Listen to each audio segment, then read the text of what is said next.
Yang 100 tambah modal, berarti modalnya tidak lagi 400 tapi 500, keuntungannya berapa? 300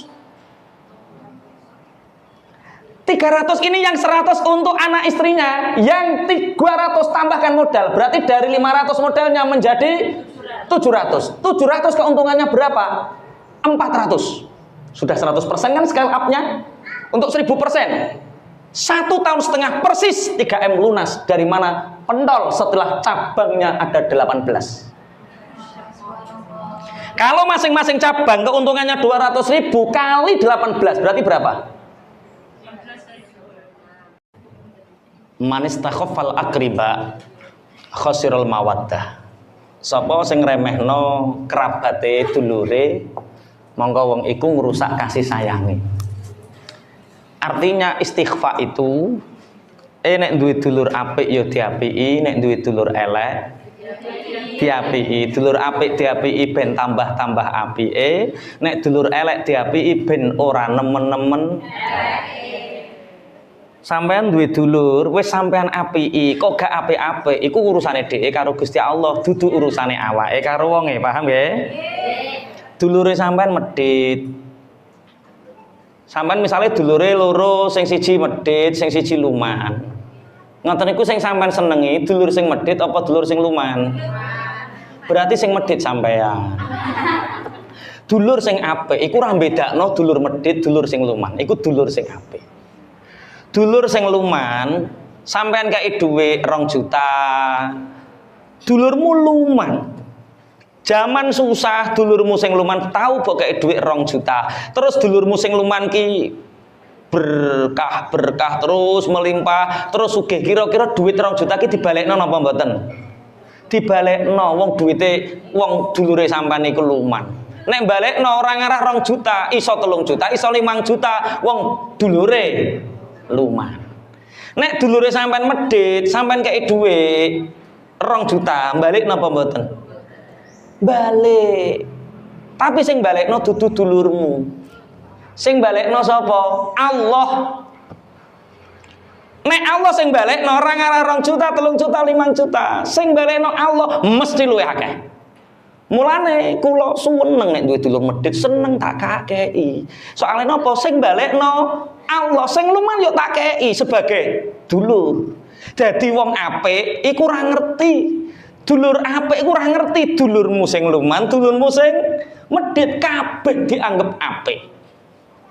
Keburukan dia, hubungan dia dengan Allah. Sing penting awake apik. Saged dipahami ya? Oke. Tapi kok ora usah kandhane wonge dulur elek ya tak apik lho lah. Ya aja kandhan. Sing nomor 2, bagaimana kita enggak punya masalah dengan Allah? Zina tidak, melakukan dosa besar tidak, apapun tidak, hubungan kita baik sama Allah. Amin. Dengan orang tua, dengan mertua baik-baik saja. Saya juga upgrade ilmu Ustadz, tapi kenapa masih banyak masalah? Itulah yang kami sebutkan tadi. Walaqad fatannal ladzina min qablihim fala ya'lamannallahu alladziina shadaqu wala ya'lamannal kadzibin. Orang sholat ya dikasih ujian, orang tidak sholat ya dikasih salah. Orang sholat dikasih masalah, orang tidak sholat dikasih masalah. Orang yang hubungannya baik dengan Allah, hubungannya baik dengan orang tua, orang yang berilmu dikasih masalah sama Allah. Orang yang tidak baik ya dikasih masalah. Bedanya apa? Bedanya masalahnya orang yang sudah selesai hubungannya diberi pahala. Itu sebagai bentuk ujian untuk menaikkan derajatnya. Padha karo bocah MI kelas 1 dikei ujian arep naik kelas 2, masalahnya selesai. Setelah masalahnya selesai, Allah ngasih masalah di tingkat di atasnya. Untuk apa? Untuk naik tingkat lagi. Tadi ada ujian. Lah, bagaimana dengan orang-orang yang hubungannya tidak baik dengan Allah, tidak baik dengan orang tua? Orang seperti itu musibah. Ada orang tidak sholat, orang tua durhaka, tapi mobilnya mewah, rumahnya megah. Kemudian sama anak istri baik. Bagaimana yang seperti Ustadz? Itulah yang disebut dengan istidraj, ujian yang paling berat sebenarnya itu. Ujian yang paling berat, ujian yang paling hina sebenarnya itu. Orang seperti itu tidak dilihat oleh Allah dengan kasih sayangnya. Ora sholat, karo wong tua ora apik, karo dulur ora apik, tapi hidupnya penuh dengan keberlimpahan harta. Hati-hati, itulah orang yang hina sehina-hinanya. Karena apa? Orang seperti ini sadarnya sulit. Nek sampean kena masalah piye hubungan karo wong tua, ya Allah kula niku dereng berbakti, gampang selesai masalahmu. Ini jawaban yang kedua. Jawaban yang ketiga, orang punya suami. Mana yang lebih didahulukan, ibu atau suami?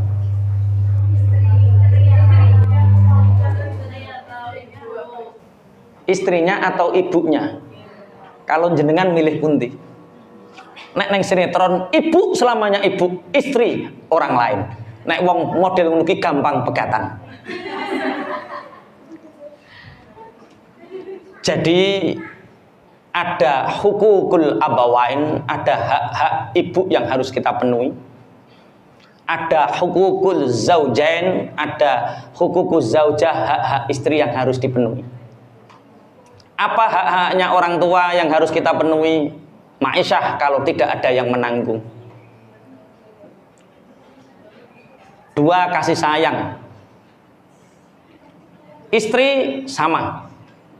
Mana yang lebih didahulukan? Sebenarnya tidak mana yang lebih didahulukan. Bagaimana komunikasinya, itu saja. Karena ini masalah teknis. Kalau masalah ilmu ya tidak ada yang harus lebih didahulukan. Istri tanggung jawab kita, ibu tanggung jawab kita. Bagaimana mengkomunikasikan keduanya. Istri tahu surga ada di bawah telapak kaki ibunya. Ibu tahu bahwa dia juga mempunyai anak yang tidak bisa dipisahkan dengan istrinya. Itu. Saman bisa tanya ibu saya hari ini. Kemarin malam Senin, saya ketamunan Gus Hariri Haryanto dari Cikarang. Beliau ngobrol sama ibu saya. Gus, teman saya ini istrinya 3.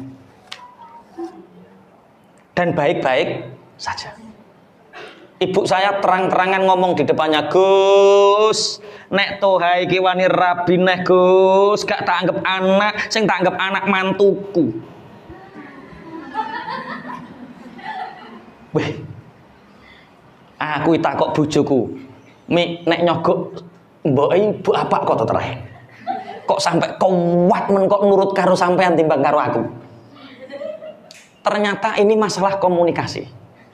Ketika mertua salah paham sama menantunya, menantu salah sama ibunya, dan suaminya tidak tahu hak-haknya, ini hanya masalah komunikasi.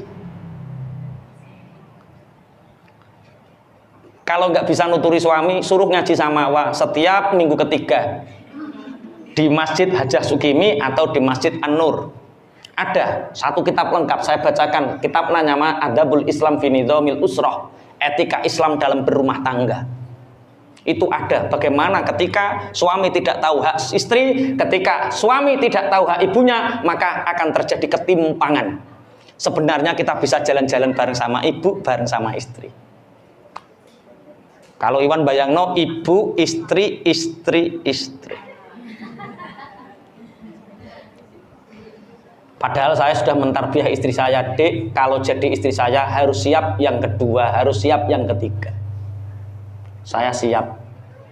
Istri pertama saya itu umat. Istri kedua saya itu Al-Quran. Istri ketiga saya itu pondok pesantren. Istri keempat kamu. Lah iya, kalau umat membutuhkan, kalau Quran butuh deres, kalau pondok butuh saya, itu semua lebih didahulukan daripada istri. Berarti istri saya itu istri yang keempat. Teknis ya, kalau teknis berarti permasalahan di komunikasi, hanya komunikasi saja. Komunikasikan Mas. Ojo pilihan atau itu nggak baik.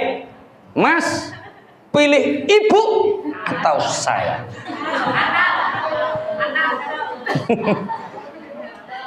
Suaminya mengatakan, Dek, tidak ada ibu atau kamu, yang ada kamu dan ibu. Kedua-duanya akan saya muliakan. Mesti bisa dipahami ya? Berarti masalah teknis itu hanya masalah komunikasi. Seorang suami harus punya tanggung jawab ibunya dan punya tanggung jawab istrinya. Mana yang lebih didahulukan? Tidak ada yang lebih didahulukan. Semua harus adil. Kalau tidak adil namanya zalim. Tadi sudah dijelaskan, ributnya masalah karena ada zalim. Lawan zalim adalah adil.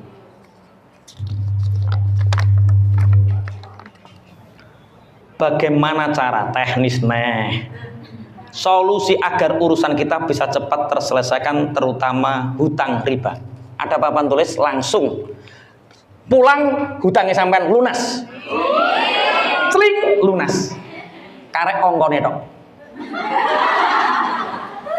Saya buka kelas Debt Free Center itu lama. Cara cepat nyauri hutang itu lama. Makanya mudah untuk nyauri hutang itu mudah. Apalagi hutang riba itu mudah sekali.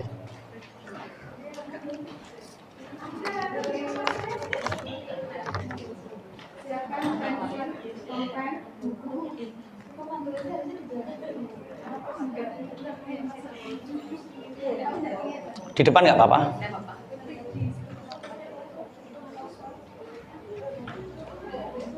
Kita tentukan berapa dulu hutangnya.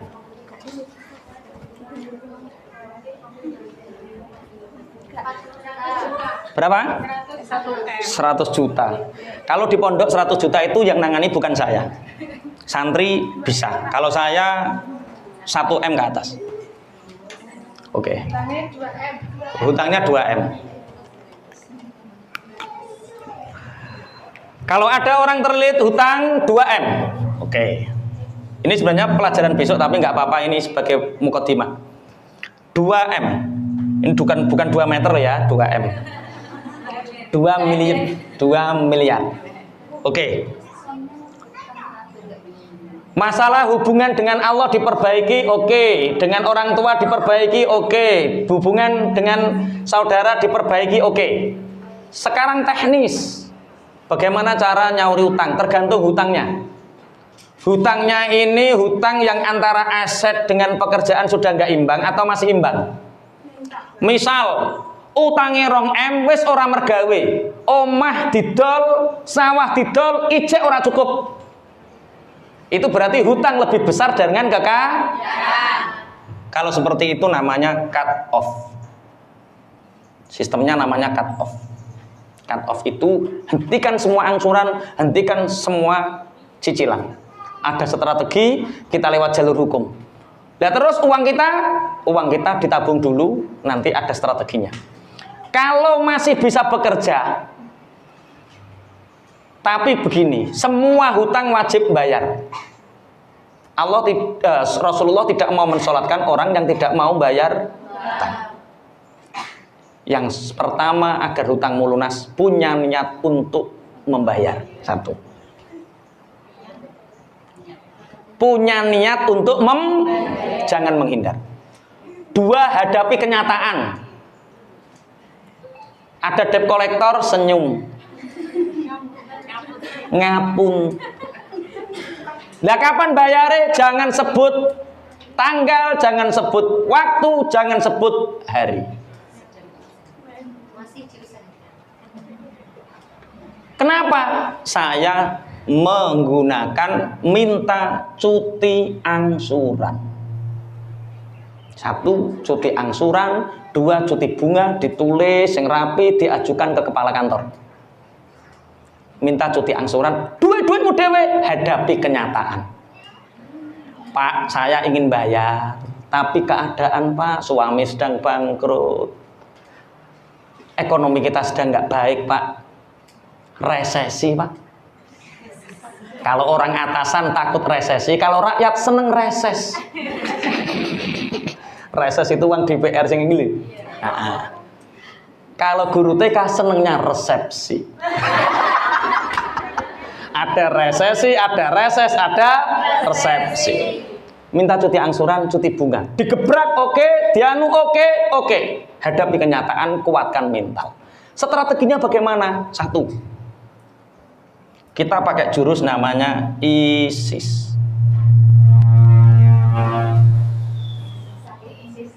ISIS. Apa itu ISIS? 1. income. Apa artinya income? Orang kalau lunas hutangnya harus punya pemasukan. Kalau 2M pemasukannya berapa per hari? Yo dibagi toh 2M. Inginnya lunas ingin berapa tahun? 1 tahun. Berarti 2M kali 12 bagi 12 kali berapa? 2M dibagi 12.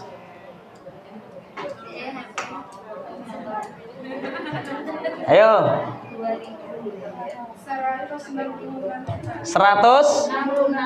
166 juta. Oke, 166 juta. Ini 2M dibagi 12. 12 dibagi 30. 166 juta dibagi 30 berapa? 5.500.000. Oke. Kalau Anda ingin hutang 2M selesai dalam waktu 1 tahun, penghasilan Anda per hari adalah 5.700.000. Sidik toh? Sidik sedina gitu. Oke. Bagaimana agar kita dapat 5.500.000 satu hari? Mudah.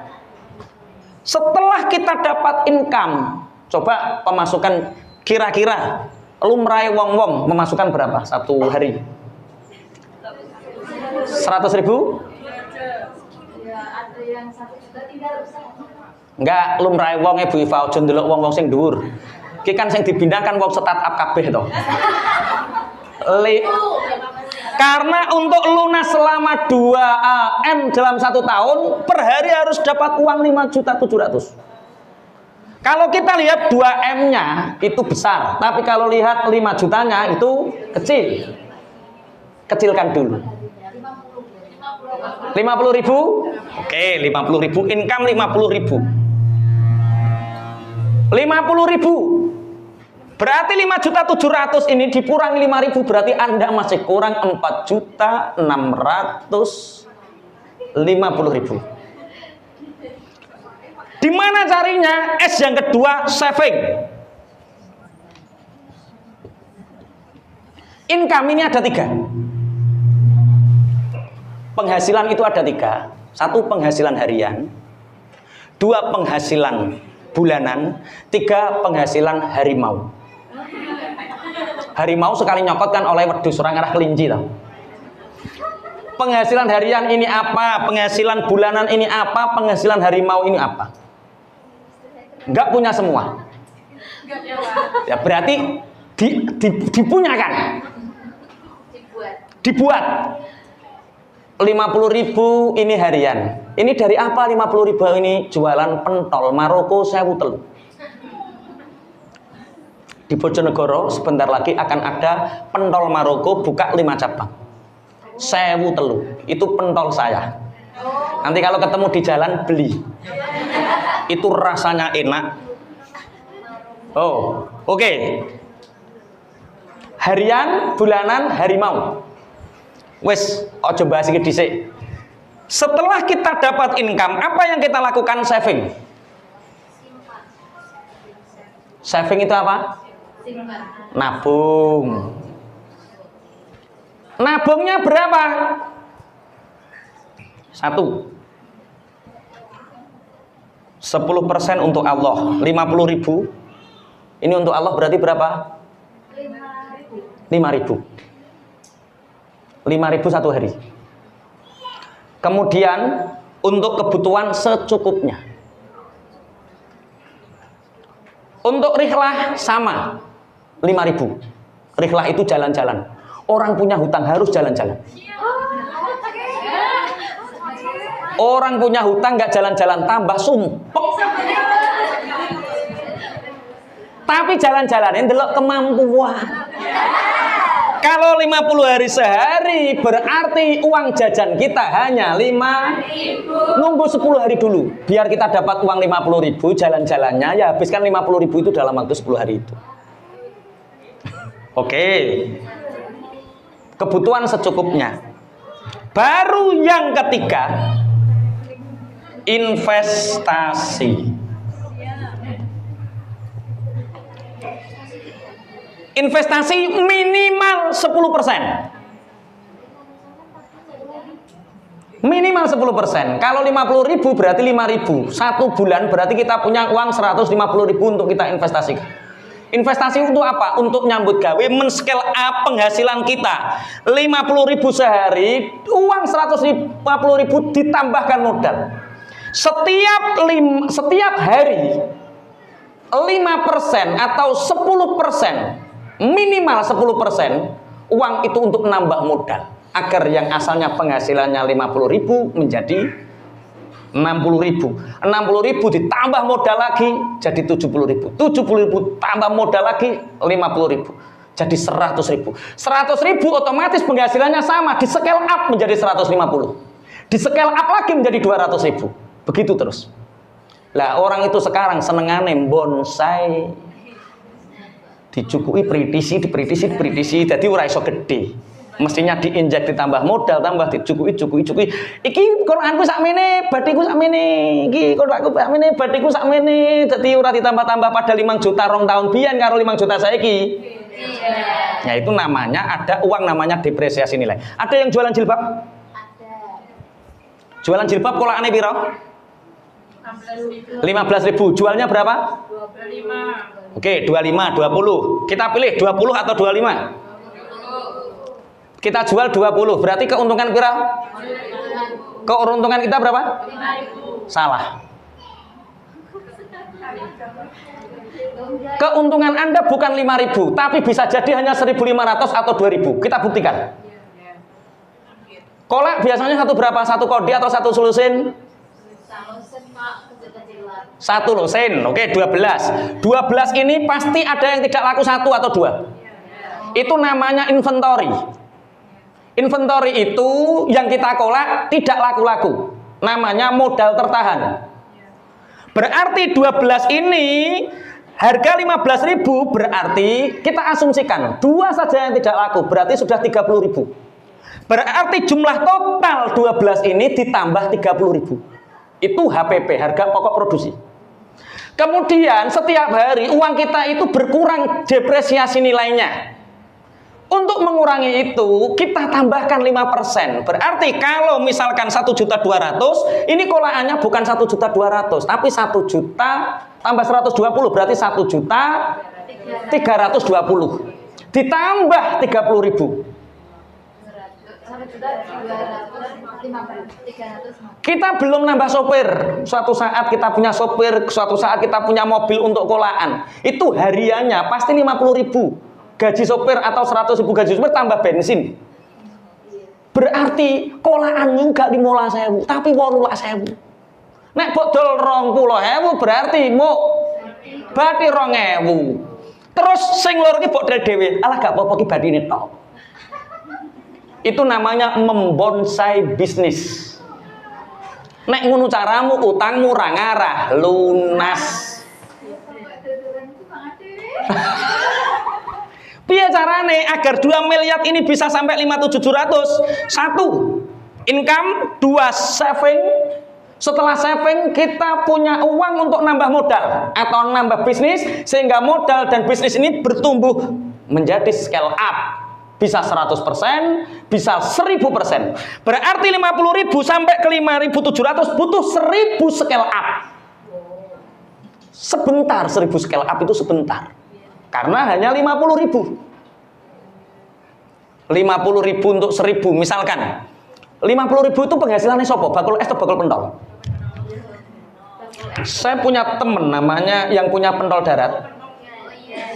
Itu hutangnya 4 tahun yang lalu 3M. Orang singgahan. Ketika peresmian syukuran rumahnya saya yang ngisi. Beliau terlihat 3M saat itu jual beli beras. Bangkrut sampai 3M. Banyak ditipu orang. Uangnya tinggal 400.000. Dibuat apa? Buat pentol. Namanya pentol darat. 400.000.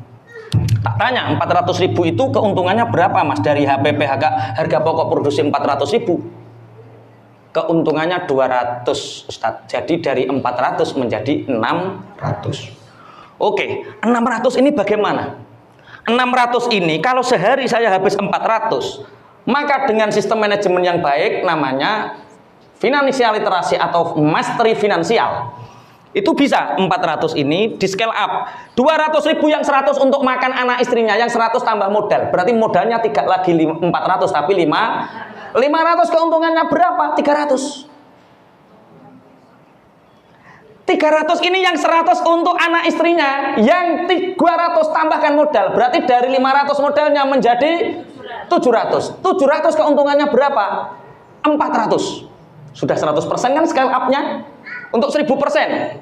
1,5 tahun persis 3M lunas. Dari mana? Pentol setelah cabangnya ada 18. Kalau masing-masing cabang keuntungannya 200.000 kali 18 berarti berapa?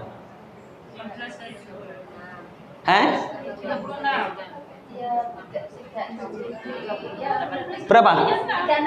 3.600.000. 3.600.000 karena di scale up lagi, investasinya di scale up lagi. Sekarang cabangnya ada 80 cabang. Lunas tidak kira-kira hutangnya? Lunas. Dari pentol darat saja. Laskar Buah itu 3 tahun yang lalu masih punya hutang sekitar sekian M. Kalau saya tahu 1,3 M. Belajar sama saya bareng, namanya finansial literasi. Cabangnya hanya 1 di sekitar Panglima Polim itu sama Kalianyar. Tapi setelah belajar sama, ilmunya sama. Ada income, saving, kemudian investasi. Sekarang setiap Rabu buka cabang. Targetnya seluruh Indonesia 1000 cabang. Hutangnya belum ada 1 tahun, lunas 1,3 M. Mudah kan? Engkau nek dikandani wong. Cara untuk melunasi hutang, seling lunas.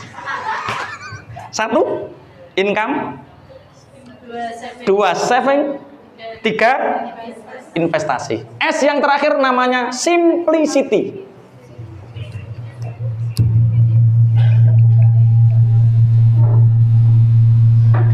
Apa simplicity? Simplicity itu hidup semurah mungkin. Nek duwe utang ojo kakean gaya. Mundak dicelatu wong. Wong duwe utang kok kudu kok gonta-ganti. Hidup semurah mungkin. Kalau nggak butuh jangan beli dulu, perbanyak investasi, perbarui bisnis, scale up, lanjut optimasi terus sampai betul-betul targetnya 5.700 setiap hari, maka hutang 2M lunas. Ada pertanyaan? Guru kok jadi pengusaha ya angel. Sudah, cukup. Apanya, Mas? Alhamdulillah.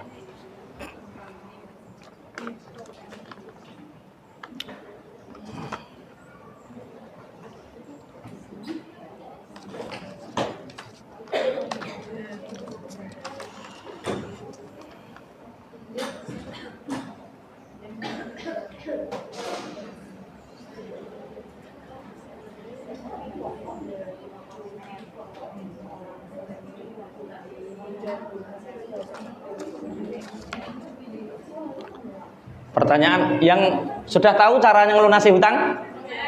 Apa? Jurus ISIS. Yang pertama, kedua, ketiga, keempat, hidup semurah mungkin. Simplicity. Mudah. Berapapun uang Anda lunas. Yang selanjutnya, bagaimana cara agar urusan kita cepat selesaikan, terutama hutang riba? Sudah selesai ya?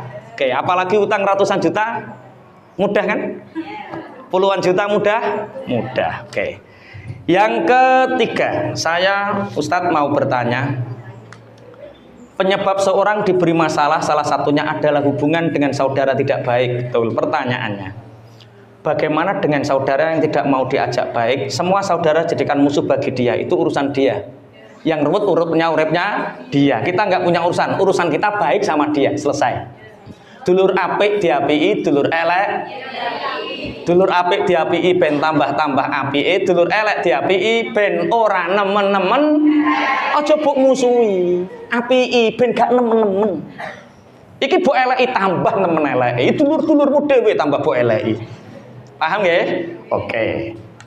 Pak Ustadz, ada Pak D. Saya itu merawat orang tua atau nenek yang sakit, ya.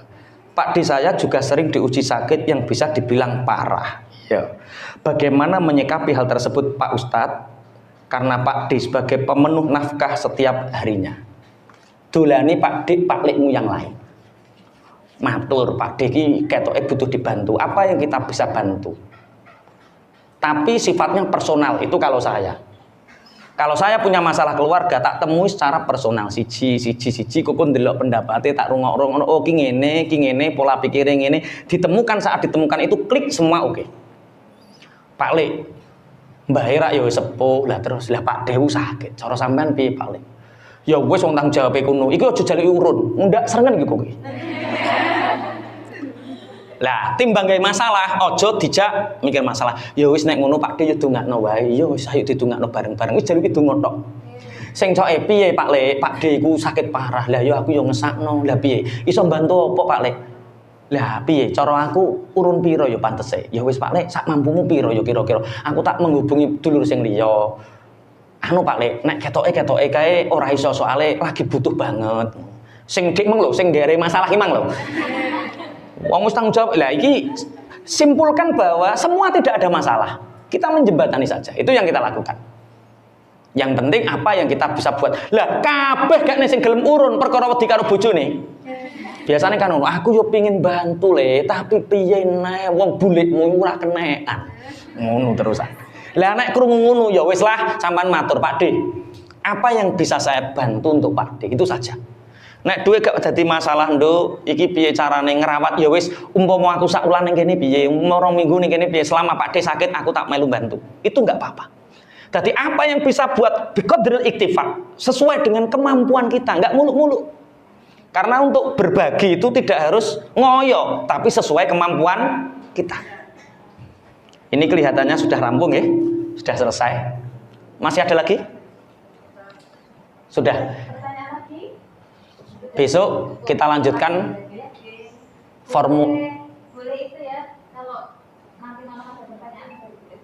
besok formula membangun kehidupan. Di antaranya adalah membangun diri, membangun keluarga, membangun ekonomi, bangsa dan agama dalam satu tarikan nafas. Membangun ekonomi ku piye carane dek meng wis tak singgung itu sebenarnya masuk bagian drab besok. Ternyata masalah itu nggak ada yang tidak bisa diselesaikan. Tapi membangun ekonomi itu artinya besok saya terangkan orang yang tidak sadar membangun kekayaan sebenarnya dia telah sadar membangun kemiskinan untuk dirinya. Jadi sadar kaya itu membangun ekonomi. Kenapa ada orang terlidutan? Karena dia tidak sadar kaya. Karena kenapa orang ekonominya susah? Karena dia tidak membangun ekonominya. Padahal membangun diri, membangun keluarga, ekonomi, agama dan bangsa harus dalam satu tarikan nafas, tidak bisa dibeda-bedakan. Mari kita tutup acara pagi ini dengan bacaan surah Al-Fatihah, dilanjut dengan doa. Harapan kita semoga semua urusan kita menjadi pahala bagi kita. Amin. Masalah-masalah yang Allah berikan kepada kita, Allah menguatkan kita, Allah memberi kesabaran dan rasa bersyukur kepada kita sehingga masalah seberat apapun akan menjadi ringan. Allahumma Al-Fatihah.